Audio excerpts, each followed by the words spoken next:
नमस्कार दोस्तों। मैं सोच रहा था कि अभी तक पाकिस्तान क्यों नहीं आया। मैं सोच रहा था अभी तक ड्रग्स क्यों नहीं आई। मैं सोच रहा था अभी तक राष्ट्रवाद क्यों नहीं बखान किया गया। ये सारी बातें सोच रहा था, लेकिन मेरी ये सोच सोचती ही रह गई।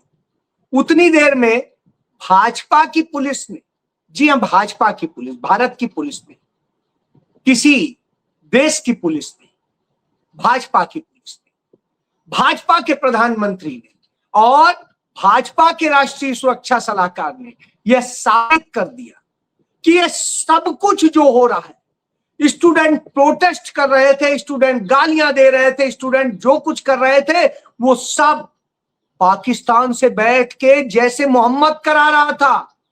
जी, जैसे मोहम्मद। आपको समझ में नहीं आया? जैसे मोहम्मद वही जो तमाम आतंकी हमले कराता है जब जब होते हैं, लेकिन आज तक उसका कोई आदमी पकड़ के एक भी साबित नहीं कर पाई है सरकार, लेकिन साहब यही कराते। तो सबसे पहले दिल्ली में जंतर मंतर पे प्रोटेस्ट हुआ। यहां की पुलिस क्या खोजती रही कि इस पूरे आयोजन में 2800 क्रिमिनल लोग शामिल हुए। क्रिमिनल शामिल हुए, 2800 शामिल हुए तो साहब पकड़ लेते, और यदि वो 2800 आइडेंटिफाई हो गए तो उन्हें जाइए में डालिए। क्या कर रहे हैं? 20 तारीख के प्रोटेस्ट की आप बात कर रहे हैं ना, तो 20 तारीख को यदि 2800 लोग शामिल हुए, उन अपराधियों पे कार्रवाई क्यों नहीं? क्यों वो बचे हुए? बड़ा सवाल हो जाता है, बड़ा इनको खलता है। क्या कर रही थी आपकी पुलिस? जब आइडेंटिफाई कर ले रहे हैं तो क्यों नहीं अब तक गिरफ्तार किया? और उनमें से कितने गिरफ्तार किए वो बता दें। एक भी नहीं, सिंगल नहीं। क्योंकि अपराधी कैसे आप कह रहे हैं? किसी के खिलाफ किसी बात का कोई एफआईआर हो, कोई मुकदमा हो तो उससे अपराधी नहीं हो जाता। किसी अदालत ने उसे दोषी नहीं ठहराया। उनमें से किसी को आपने रेपिस्ट नहीं बताया, किसी को आपने और कुछ नहीं। अपनी पर्सनल लड़ाई में, रंजिश में और इन सब चीजों में जो तमाम मारपीट हुई, तमाम दूसरी चीजें हुई, उनकी बातें छोड़ दी। और वो जो आप कह रहे हैं 2800 थे, तो 2800 वो आपके आरएसएस बीजेपी के नहीं थे, यह भी बता दीजिए। क्योंकि वो तो जो 2800 आप आइडेंटिफाई करने की बात कर रहे हो, वो तो बीजेपी का पट्टा ओढ़ के घूमते। कोई ऐसा नहीं था जो कांग्रेस का हो, जो आयशा का हो, या जो कोई पढ़ने वाला युवा हो। तो भैया वो 2800 की लिस्ट जारी करिए, उनकी फोटो जारी करिए और बताइए वो कौन है, कहां से है, क्या है, और आपने क्या एक्शन लिया। नहीं, वो नहीं हो।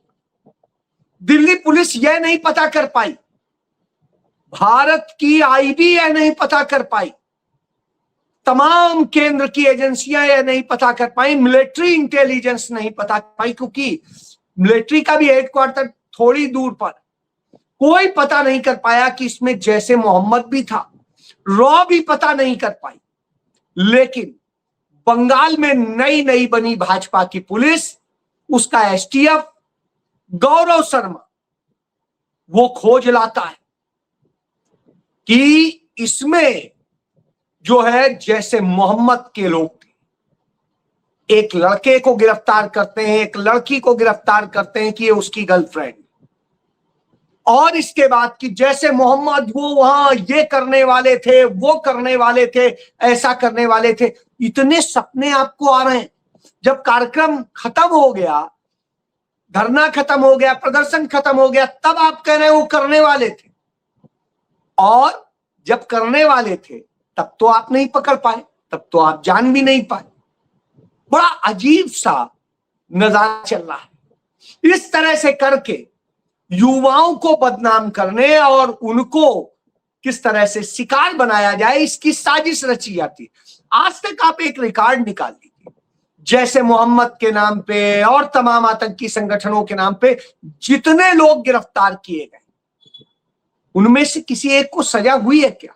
एक नाम बताइए मुझे, एक नाम नहीं आप बता सकते हैं, क्योंकि वो सारे केस उस समय गर्म करने के लिए पेश किए जाते हैं और बाद में वो ठंडे हो जाते हैं और कुछ नहीं होता, अदालत में सब छूटते हैं, क्योंकि असलियत में सबूत होते ही नहीं, सब झूठ पे डिपेंड होता है।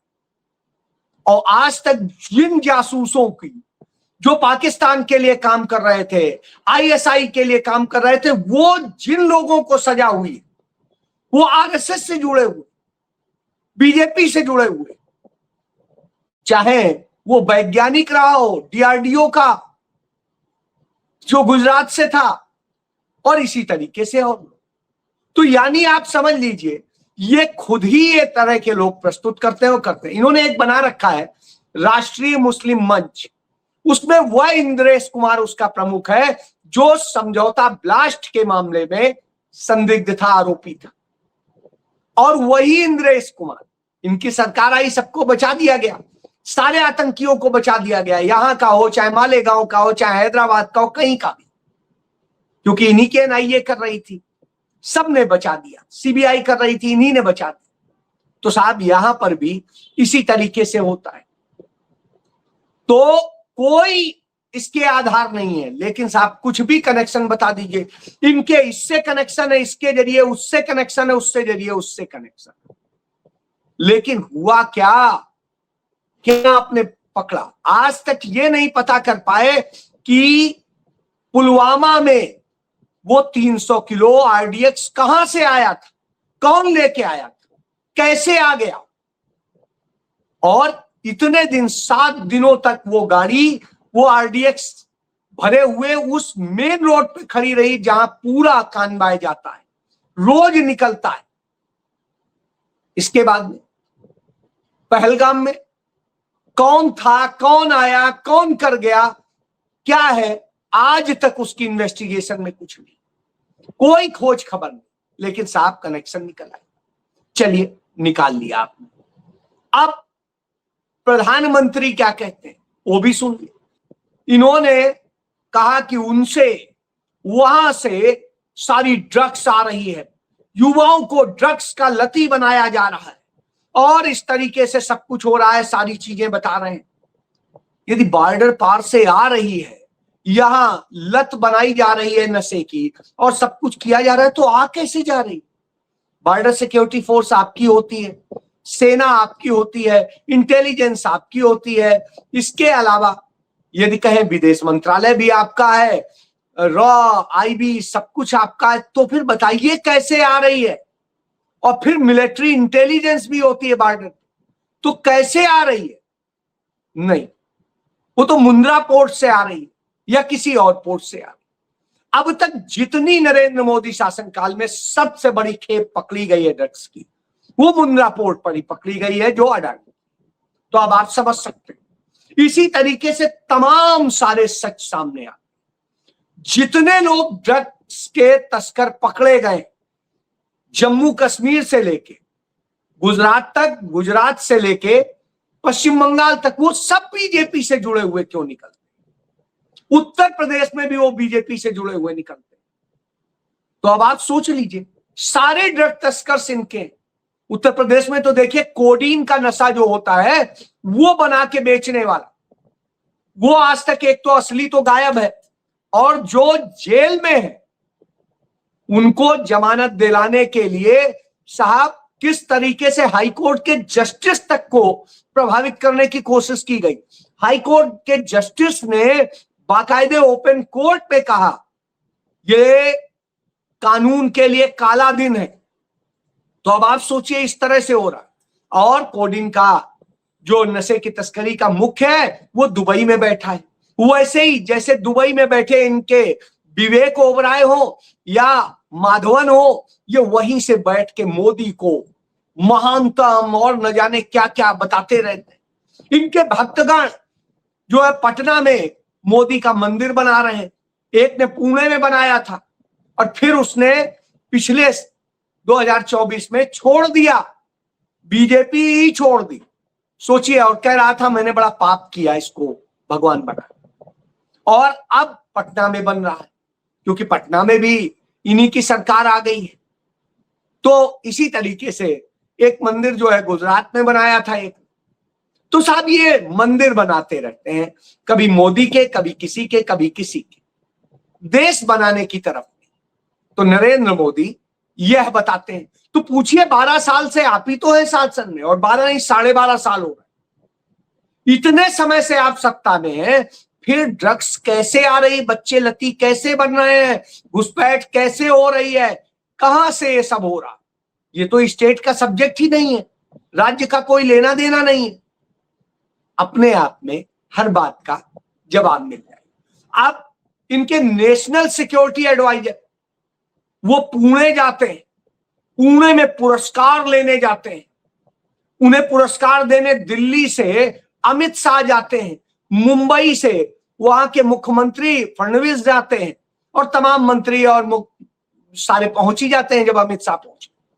तो अब आप सोचिए वहां क्या कि वो लोकमान्य तिलक पुरस्कार, वही लोकमान्य तिलक जो कांग्रेस के हुआ करते थे, जो कांग्रेस के लिए सदैव समर्पित रहे, तो वही लोकमान्य तिलक जिन्होंने स्वराज हमारा जन्म सिद्ध अधिकार है कहा था, आज ये वही स्वराज छीन रहे हैं आपसे, आजादी को छीनने का काम करते हैं। तो ऐसी स्थिति में वहां पहुंच के क्या बताते हैं कि आजादी हमें ऐसे नहीं मिली, कई पीढ़ियों ने हमें कुर्बानियां दी हैं तब मिली। बिल्कुल, क्योंकि उसमें कोई आरएसएस बीजेपी का नहीं था, जनसंघ का नहीं था, हिंदू महासभा का नहीं था, वो सब कांग्रेसी थे जिन्होंने देश के लिए, आजादी के लिए अपनी जान दी, जिनके कारण देश आजाद हुआ, जिनके कारण देश बना, भारत गणराज्य बना, संविधान बना। तो अब वो वहां पर ये बताते हैं और फिर बताते हैं आप राष्ट्र बड़े सुरक्षित हाथों में है, नरेंद्र मोदी के हाथों में है, और हमें जो है इसी तरीके से कि अब राष्ट्र को बचाना है, बड़ी ताकतें खतरा बन रही हैं। तो साहब खतरा कौन बन रहा है? खतरा तो आप बना रहे हैं, इजराइल के साथ में बैठ के, अमेरिका के पिट्ठू बन के, और चाइना को भारत में एक्सेस दे के। जी हां, ये सारे काम इन्होंने किए हैं। चीन लगातार अरुणाचल पे कब्जा करता जा रहा है, चीन लगातार कब्जा करता जा रहा है लेह लद्दाख, क्योंकि सोनम वांगचुक अब यहां से जाने के बाद में मोदी की प्रशंसा करने लगे, सरकार की प्रशंसा करने लगे, जाते जाते रास्ते। उनकी बीवी पहले ही करती थी, उनकी बीवी तो पुरानी भक्त है। तो अब आप समझ लीजिए ये पूरा खेल चल रहा। जब ये सारा खेल चल रहा है तब यही सवाल आता है कि आपने फिर किया क्या? तीनों आप ही लोग तो जिम्मेदार। क्यों नहीं रोका? अमित शाह ने क्यों नहीं रोका? क्यों नहीं नरेंद्र मोदी ने रोका? क्यों अजीत डोभाल ने नहीं रोका? नहीं, कोई जवाब नहीं। साहब आ गया पाकिस्तान, और पाकिस्तान आ जाता है तो उसी समय यह भी आता है कि किस तरीके से भारत में पेपर लीक होते हैं, इन्हें पता नहीं चलता है। भारत में तमाम दूसरी घटनाएं हो जाती, इन्हें पता नहीं चलता है। आतंकी घटनाएं हो जाती, पता नहीं चलता है। मणिपुर 3 साल से अधिक हो गया, 3.5 साल हो गया जल रहा है, इन्हें कुछ नहीं फर्क पड़ता। और इन्हें काहे से फर्क पड़ता है? वहां प्रोटेस्ट में आ, उन्हें पहचान ले रहे हो, उन्हें नहीं पहचान पा रहे। तो यह अपने आप में बता रहा है कि किस तरीके से ये सिर्फ नफरत फैलाते। बात यहीं रुक जाती तो हम कहते कोई बात नहीं। बात यहां तक है, जो बच्चियां प्रोटेस्ट कर रही थी उन्हें धमकाया जा रहा है, डराया जा रहा है, उन्हें तमाम तरह की घिनौनी हरकतें करने की धमकी दी जा रही। बच्चों ने कुछ भी कहा, एक 15 साल की बच्ची, कोई 16 साल की है, कोई 17 साल की, कोई 18 साल की, ऐसे बच्चियां हैं, उन्हें धमका रहे हो और कह रहे हो हम 56 इंची हैं, हम इतने ताकतवर हैं, हम ये। तुम्हारी ताकत दिख रही है, बच्चों से ताकत दिखा रहे, लेकिन बच्चे हैं कि न डरने का नाम ले रहे हैं, न कुछ ले रहे हैं, और वो जवाब दे रहे हैं, और वो जवाब दे रहे हैं कि ना हम डरे न डरेंगे। जो बेचारे कुछ डर गए तो माफी मांग रहे हैं। अब उनसे, बच्चों से माफी मंगा के तुम बड़े यदि बनते हो तो भाई बन जाओ। फिर तो ऐसा बड़ा मैं तो नहीं समझता हूं किसी को बनना चाहिए। लेकिन ये उधर पूरे देश में तमाम हिस्सों में बाढ़ आई हुई है, भयंकर विभीषिका है जिसे राष्ट्रीय आपदा कह सकते हैं। गुजरात में आधा गुजरात डूबा हुआ है।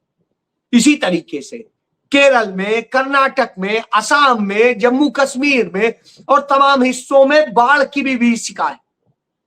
इतना भयंकर स्थिति है। लेकिन नरेंद्र मोदी क्या कर रहे हैं, आंध्र प्रदेश में जाते हैं, वहां पर एक वो पूरा रोड शो निकालते हैं। उस रोड शो में खुद ही खुद है, खुद का ही पूरा शो है। तो ये देख लीजिए, ये देखिए 13,000 से ज्यादा, अब सोचिए 13,000 से ज्यादा लोग जो है, बच्चे वहां डांस कर रहे हैं नरेंद्र मोदी के, लड़कियां महिलाएं डांस कर रही हैं नरेंद्र मोदी के।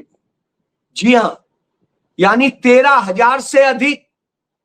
अब आप सोचिए कितना बड़ा खर्चा आया हो, इस पर हजारों करोड़ रुपया खर्च हो जाएगा, लेकिन वहां मदद के लिए पैसा नहीं होगा, वहां के लिए कुछ नहीं होगा। तो इस तरह से है, लोग डूब रहे हैं, मर रहे हैं और नरेंद्र मोदी ये कर रहे हैं। उनका चुनाव आयोग SIR के माध्यम से चोरी कर रहा है, वोट चोरी कर रहा है। केदारनाथ में एक बड़ा अच्छा किस्सा देखने को मिला। केदारनाथ से 3 बार के MLA रहे, 2 बार चुनाव हारे। वो वहां रावत जी, उनकी यह स्थिति है कि उनका नाम काट के संदिग्ध में डाल दिया। अब आप सोचिए, जो वहां से 3 बार विधायक रहा है, 2 बार चुनाव हारा है, जो जन्मजात वहां का है, उसे संदिग्ध वोटर में डाल देते हैं। तो ये करते हैं। जब ये करते हैं तो स्वाभाविक सी बात है कि बात आती है कि आखिर आपने इस देश को बनाया क्या। यही सबूत है। इन बच्चों को आपने मौत के मुंह में ढकेला, ये बच्चे, और इसके बाद आपके मुंह से एक शब्द नहीं निकलता। आप झूठा नैरेटिव बनाने के लिए कभी नशे में बच्चे हैं, कभी किसी चीज में है, और इन सब का शो दिखा करके यह काम करना चाहते हैं, नफरत फैलाना चाहते हैं। लेकिन दुनिया जानती है आप बच्चों को कैसे मार रहे थे, पूरा देखा। ये देखिए बच्चे कैसे मार रहे हैं प्रोटेस्ट, जैसे वो दुश्मन हो, लात मार रहे हैं, उसके लात की कोनी मार रहे हैं।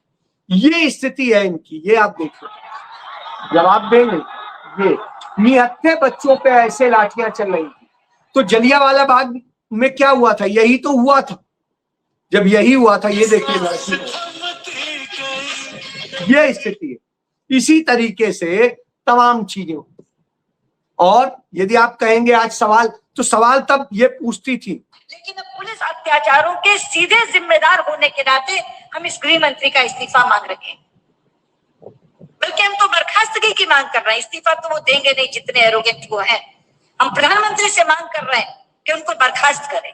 So it is our advice to the Prime Minister, sack Shah and order a probe monitored by independent high-powered committee of the Supreme Court. अब आप देखें, राहुल गांधी भी वही बात कह रहे हैं, तो वो दुश्मन है। और यही बात 2011 में कह रही थी जब सुषमा स्वराज नेता प्रतिपक्ष राज्यसभा की हैसियत से, तो सब सही था। ये दोगला चेहरा है इनका। और जब यह चेहरा हो तो आप समझ सकते हैं कि देश को आज इन्होंने किस स्थिति में लाके खड़ा कर दिया और क्या किया। राम मंदिर से चंदा चोरी करेंगे, उसके बाद में खुद को कहेंगे कि वो बड़े राम भक्त हैं, और पप्पू यादव के खिलाफ जगह जगह FIR करा देंगे।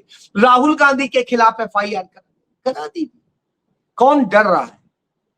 कोई नहीं तुमसे डर रहा है। अब FIR से डर खत्म हो गया, अब जेल से लोगों का डर खत्म हो गया। करिए जो कुछ करना है, क्योंकि लड़ने निकल पड़ता है जब कफन बांध के आदमी, तो फिर डरता नहीं। वही है, डरे हुए आप हैं, इसलिए पाकिस्तानी कनेक्शन और जाने क्या कनेक्शन दिखा रहे हैं।